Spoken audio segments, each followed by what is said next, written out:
మహాత్మా గాంధీ జాతీయ గ్రామీణ ఉపాధి హామీ పథకం సామాజిక తనిఖీ ప్రజా వేదికలో ఎంపీపీ గోమాస శ్రీనివాస్ అధికారులపై మండిపడ్డారు. అభివృద్ధి కార్యక్రమాల్లో సమావేశాలలో ప్రోటోకాల్ ప్రకారం తనకు ఎటువంటి సమాచారం ఇవ్వకుండా కార్యక్రమాలు నిర్వహిస్తున్నారని ఆగ్రహం వ్యక్తం చేశారు. కాంగ్రెస్ పార్టీకి కొమ్ము కాయడం సరికాదని, దళిత వర్గానికి చెందినందుకే తనని నిర్లక్ష్యం చేస్తున్నారని ఆరోపించారు. ఒకసారిగా సమావేశంలో ఉద్రిక్తత వాతావరణం చోటు చేసుకుంది. అసిస్టెంట్ డిఆర్డీఓ దత్తారావు చొరవతో గొడవ సద్దుమణిగింది. ప్రోటోకాల్ సంఘటనలు మళ్లీ పునరావృతం కావు అని పేర్కపల్లి గ్రామ పంచాయతీ ఇన్ఛార్జ్ సెక్రటరీ ప్రసాద్ తెలిపారు.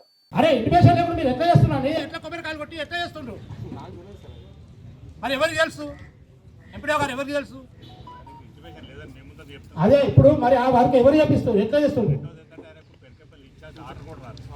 అదే సార్, ఇప్పుడు ఏ గారు లేరు, మీరు లేరు, ఆ కొబ్బరికాయలు కొట్టున్నారు, వాళ్ళే చేస్తున్నారు వర్క్. స్పెషల్ ఆఫీసర్ మరి చెప్పలే, ఎందుకు చెప్పలే?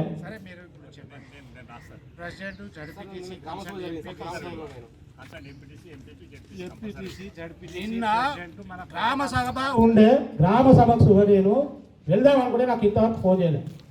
ఎందుకు చేయలే? ఈ చేస్తూ ఆ గ్రామ సభ 4 తారీఖు రోజు అన్నారు, నాకు తెలిసింది. కనీసం ఇంటిమేషన్ ఎందుకు ఇయ్యలే అంటే అంత మీ ఇష్ట రాజ్యంగా రాసుకుందామనేదా? అది మన బాధ్యత కదా సెక్రటరీది.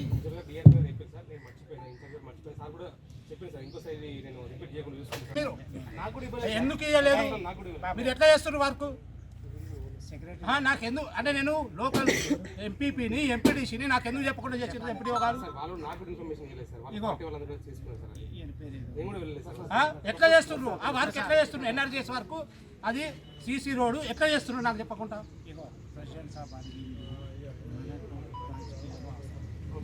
కాంగ్రెస్ వాళ్ళ అంటే కాంగ్రెస్ వాళ్ళేనా వర్క్ ఇచ్చింది? ఇప్పుడు కాంగ్రెస్ వాళ్ళు ఇచ్చిందా? అది ఏ బడ్జెట్ మరి కాంగ్రెస్ వాళ్ళే చేస్తున్నారని మీరు ఎట్లా సెక్రటరీ సార్? మన మండల ఆఫీసుకు మీరు ఎట్లా చేసిండ్రు? ఎప్పుడో గారు ఏంటి యొక్క దళితుడు అని నాకు చెప్పకుండా మీరు చేస్తున్నారు. మరి ఎందుకు చెప్తలేరు? ఉన్న సుఖం ఇస్తే లేదన్నారు. నిన్న ఏఈ గారు చెప్పలేదు, ఎవరు చెప్పలేదు, ఇంటికాడనే ఉన్నా. నాకు తెలియకుండా మీరు ఎట్లా చేస్తున్నారు? కానీ ఎట్లా వర్క్ చేశారు?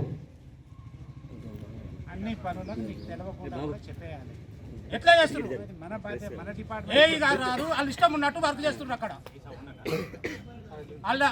అక్కడ ఉష్క కూడా చూడండి ఎంత వస్తుంది అనేది అక్కడ నాకు వస్తుంది.